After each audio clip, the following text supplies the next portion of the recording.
When it comes to what's happening in Wayne County and the North Carolina area, look no further than Taylor House Publishing.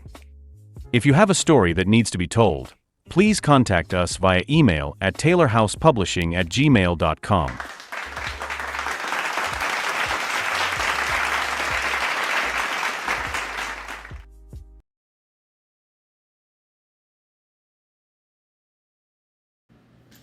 What's going on again, ladies and gentlemen?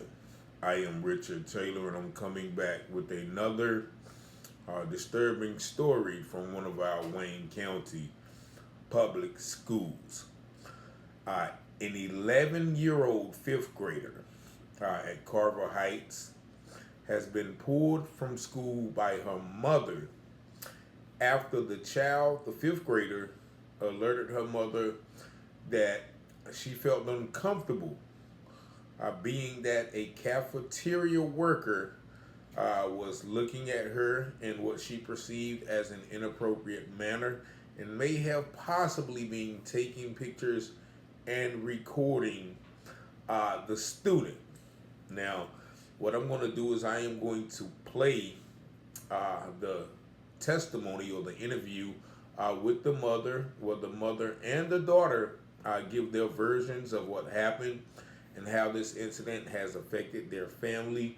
But first, I'm going to also give you a little bit of backstory and a summary of the incident. Now, it's apparent that the young lady, the student, alerted her mother on or about Thursday, and that would be Thursday the 25th, so about a week and a half ago, that the guy in the lunchroom, cafeteria man, was looking at her and, kind of undressing her with his eyes. Now, the mother said that prior to that, she had noticed that her daughter had began, wearing kind of baggy clothing, not dressing up as nice as she normally would have.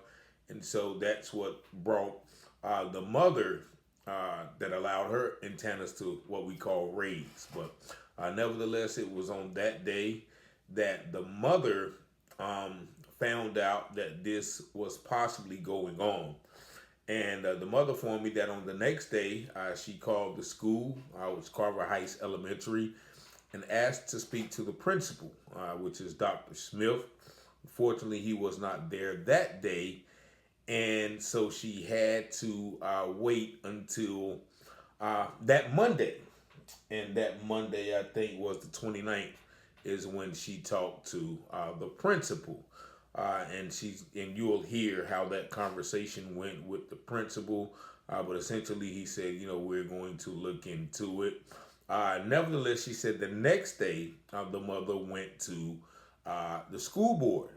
And at the school board, she said that she talked to Miss Yolanda Gillespie on the 30th. And she was almost giving the same rhetoric, being that, we're going to investigate and look into the conversation. Meanwhile, we'll try to find a solution where your daughter will feel comfortable. Maybe she could sit in the class and eat lunch or something of that nature. But the mother did not feel comfortable about that. So she in turn pulled her daughter from school either that Monday or that Tuesday. But also on that same Tuesday, the mother says that she got a text from a teacher. And this teacher was concerned about what was happening. And she asked the mother, what was happening, what was her course of action, who did she talk to, and things of that nature. And I think the mother informed her that she had talked to the principal. And the teacher, it was then that the teacher said, well, I would advise you to go further with this. Don't stop, at the principal, make sure that you go to the school board and something of that nature. And the teacher, or the mother, said that the teacher also informed her that, I wouldn't be telling you this if I had not witnessed this myself. According to the mother, that is what the teacher said.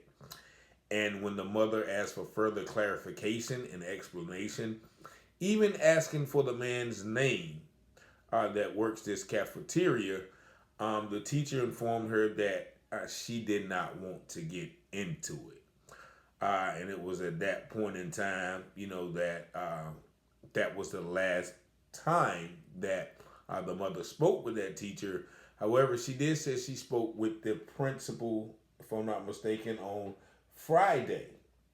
And the principal once again informed her that, they're still looking into it and doing an investigation. As of now, the cafeteria worker has been told, not to have his phone out around the children. And the mother thinks that this incident is being taken too lightly, not only in the health and safety of her own daughter, but also in the health and safety of other students. But now I want to let you hear the story from the mother's mouth and also the child's mouth. So tell me about, the situation with your daughter. Well, I noticed that she started changing, like, as far as how she felt about herself and her dress and everything. So, I asked her what was going on. That's when she came to me and she was telling me that a man that works in the cafeteria has been staring at her, basically undressing her with his eyes and possibly recording her. I reported, this was on a Thursday. I reported that following Monday because I couldn't reach the principal that Friday. And he told me that he would get back to me. He called me that afternoon and he just told me that they would give him a few days and then he would talk to the individual, but he would investigate. On that Tuesday, I called someone at the Board of Education and I spoke to her and let her know what was going on. And she basically gave him a call, told him how to go about the investigation. But the only thing is, they just kept telling me, okay, they're going to investigate. But I feel like they're not doing it enough if it was their child, basically. They're not, and the man is still working, so it makes me worry about not just my daughter or my son, about all the kids there. Mm-hmm. And so that happened on a Thursday, and then you reported it that Monday. Yes.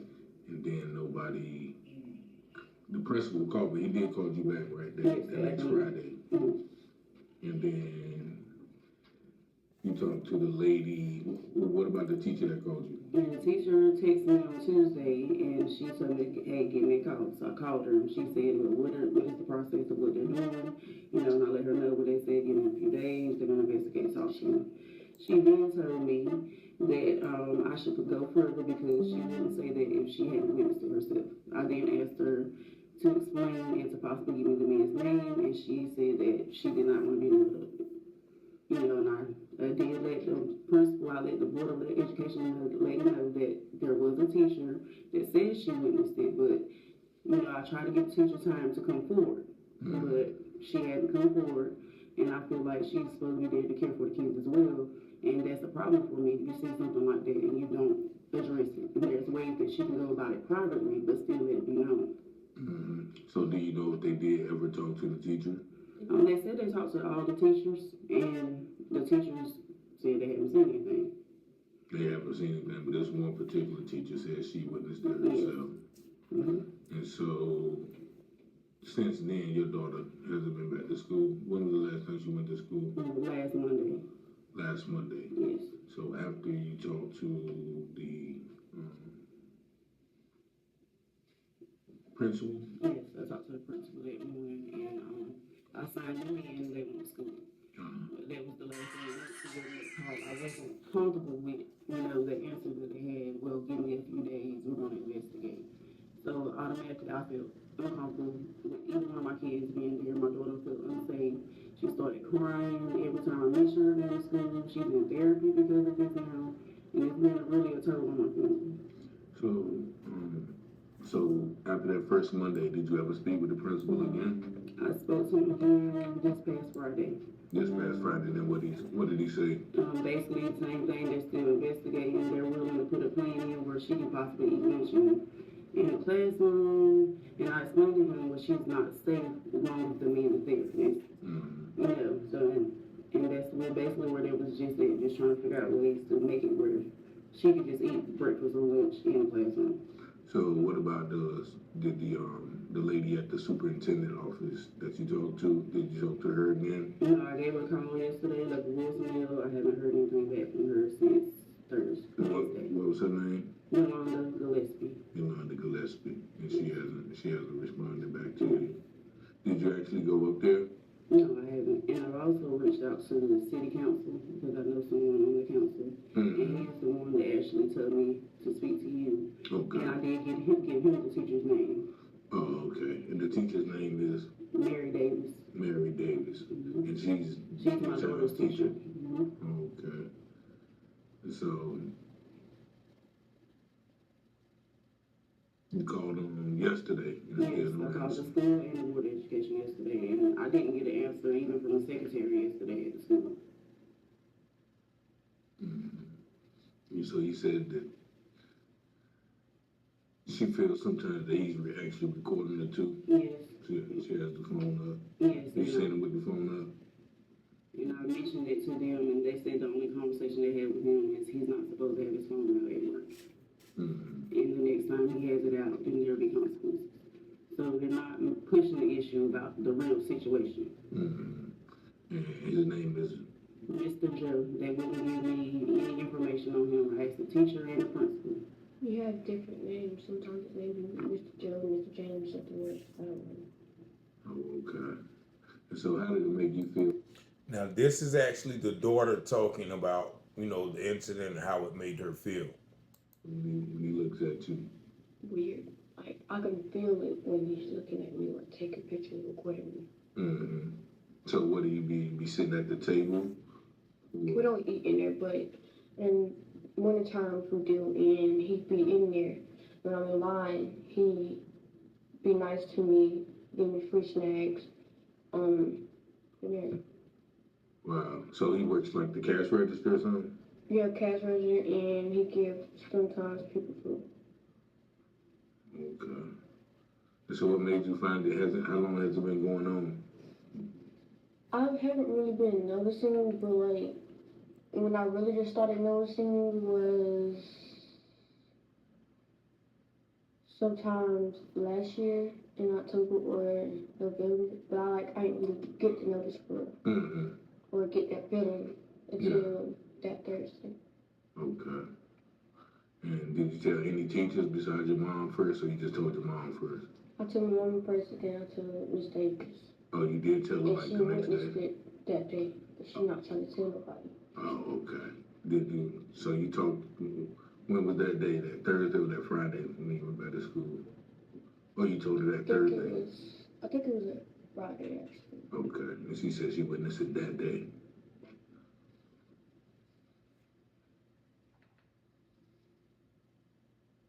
So since then you haven't been back to school, have they been giving you work? I've asked for work for actually both of them. They haven't given me anything.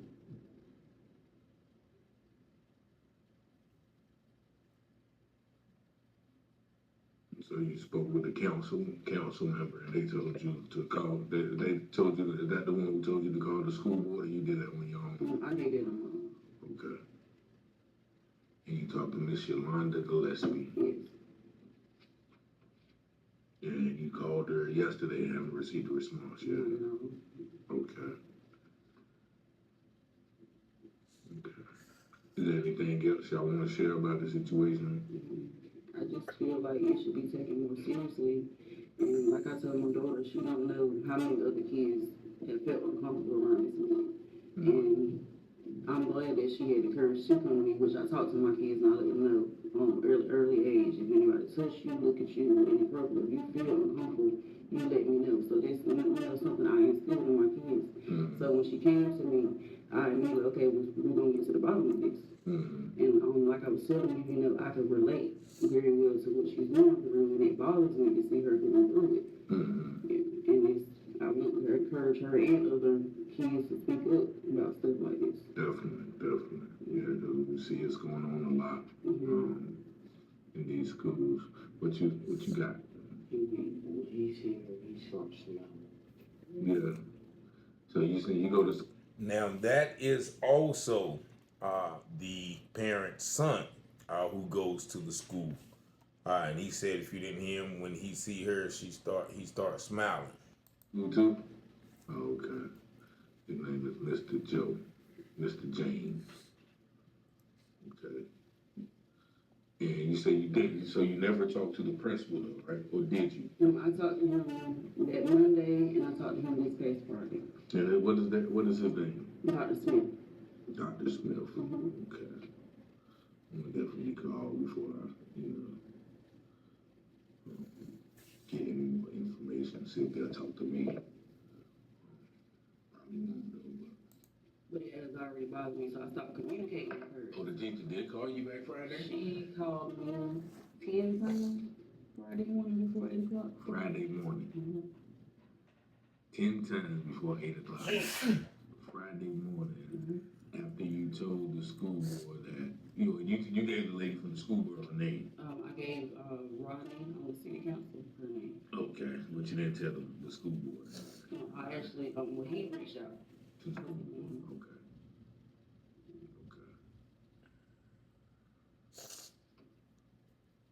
Wow. And then a couple hours later, that's when the principal called me. Okay. And she still hadn't come forward. Mm-hmm. So your daughter's actually on the therapy. Yeah, so she went last. Yeah, so I think that's anything else y'all want to share? He said that he seen two other students during the situation taking pictures of recording. Yeah.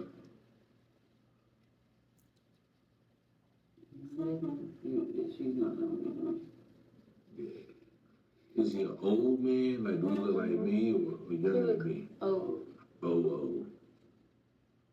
Have you seen a picture of him?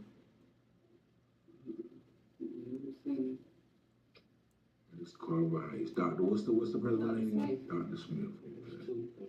Okay. All right, so ladies and gentlemen, there you have the information and the interview from the mother who said that she did not care if I shared her name. Her name is Kiara Gaddy, and she actually has two students who go to that school. Now, just to recap, the mother was informed by her daughter that she felt that, this cafeteria worker was, being inappropriate with his eyes, possibly recording, feeling that, he had his phone up and taking pictures of her and feeling very uncomfortable. The mother, in turn, informed the principal and the school board.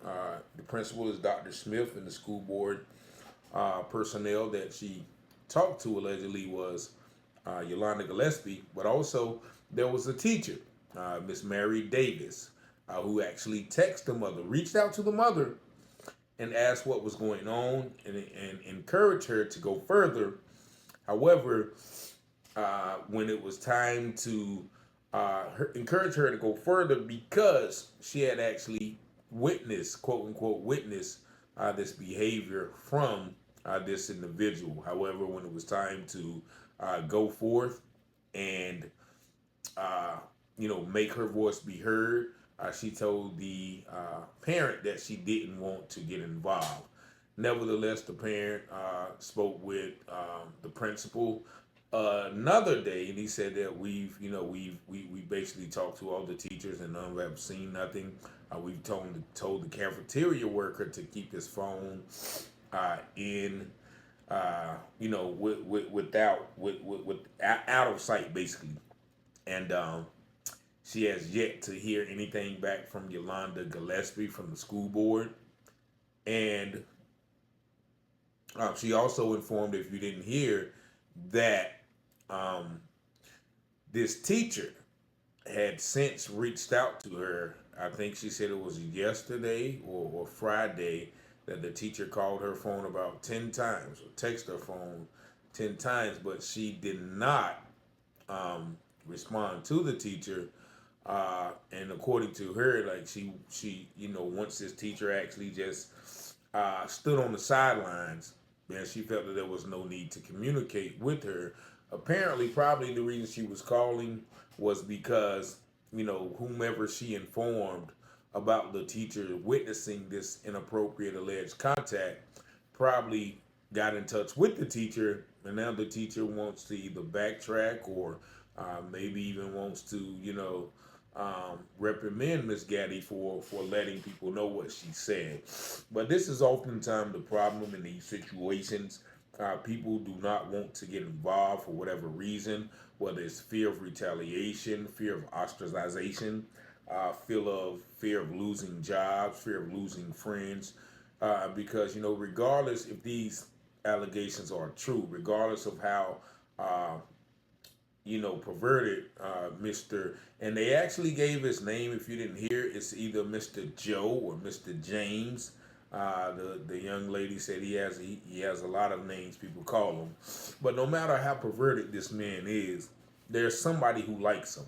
He's probably somebody's brother, somebody's uncle, somebody's friend, somebody's cousin, and so people don't want to, sometimes get involved just because they don't want to put strain on relationships. But, in order for change to come, in order for, society to be as best as it could be, we have to call out those things that are wrong, no matter who it is. So hopefully this young child and Miss Gaddy will receive some sort of justice, some sort of attention, because once again, she has not been to school. The mother also mentioned, if you didn't hear, that her daughter has been going to therapy because of this already. The mother mentioned that, whenever she mentions school, the child sometimes breaks down and crying.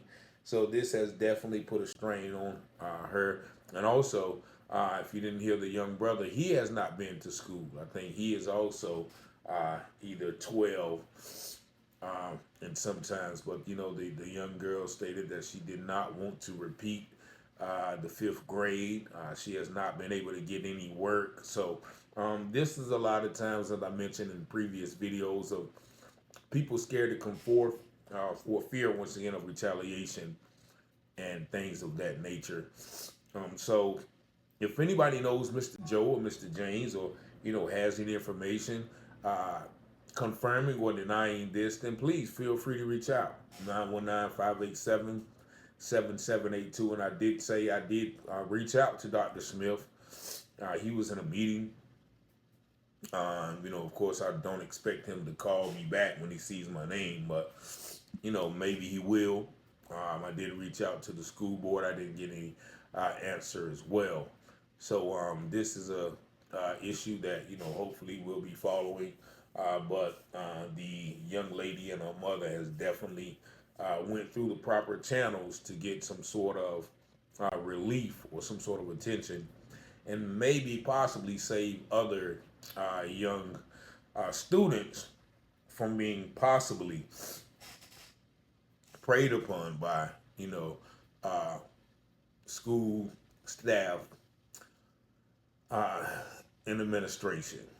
Because if the administration is not handling, then they're just as big as a predator as the perpetrator, who's been alleged to have been doing these things. And the brother also said, well, this has happened to some other students as well. So we'll see what the investigation brings about, and